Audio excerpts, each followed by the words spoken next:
বর্তমানে অনেক মানুষই কোরবানির গোশত ৩ ভাগে ভাগ করেন না এবং গরিব মিসকিন ও আত্মীয়স্বজনদের দেন না। অধিকাংশ গোশত ফ্রিজে জমা করে রাখেন। এ বিষয়ে ইসলামের সঠিক দিক নির্দেশনা জানতে চাই। খুবই গুরুত্বপূর্ণ একটি প্রশ্ন। খুবই দুর্ভাগ্যের বিষয় যে আমাদের সমাজে আজকাল কোরবানিকারীদের মধ্যে অনেকেই এই কাজটি করেন। অর্থাৎ কোরবানির গোশতের পারলে পুরাটুকুই আর না হয় বেশিরভাগ অংশই তারা ফ্রিজে ঢুকিয়ে ফেলেন বা রেখে দেন। যাতে করে বেশ অনেকদিন তিনি এই কোরবানির গোশত দিয়ে তার সংসার চালাতে পারেন বা তার সংসারের প্রয়োজন মেটাতে পারেন।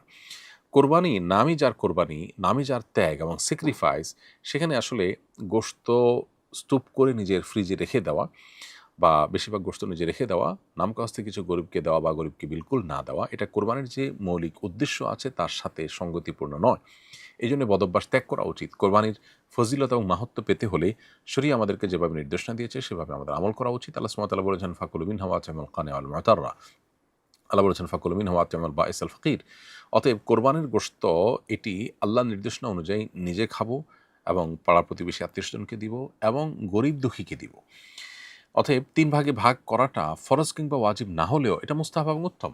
যথাসম্ভব ৩ ক্যাটাগরিতে আমাদের কোরবানির গোশতকে ভাগ করা উচিত এবং নিজেই আল্লাহ তাআলা হালাল করেছেন আমার জন্য খাওয়া কোরবানির গোশত। অতএব আমি নিজে কিছু রাখবো আর দান করে দিব, অন্য মানুষকে দিব, এমনটি হওয়া উচিত।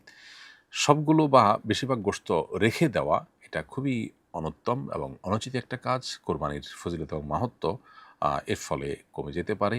এমনকি আমরা মাহরুমও হতে পারি যদি উদ্দেশ্যই হয় এখান থেকে শুধু ফ্রেশ গোশত আহরণ করা কিংবা দীর্ঘদিনের গোশতের চাহিদা মেটানো।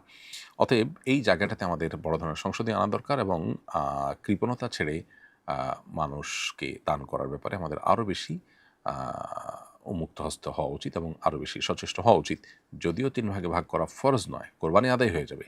কিন্তু আপনি যত বেশি স্যাক্রিফাইস করতে পারবেন কোরবানি তত বেশি ফজিলতপূর্ণ হবে। আল্লাহর কাছে তত বেশি সওয়াব আপনি পাবেন। অতএব গোশত আপনি মানুষকে দান করে দিবেন, নিজে কিছু রাখবেন এবং অন্যদেরকে কিছু খাওয়াবেন। এই মর্মে আপনি যদি ব্যবহার করেন সেটা হবে কোরবানির সঠিক ব্যবহার। আর না হলে কোরবানি কাগজে কলমে আদায় হয়ে যাবে কিন্তু তার ফজিলত এবং সওয়াব সঞ্চিতভাবে কমবে।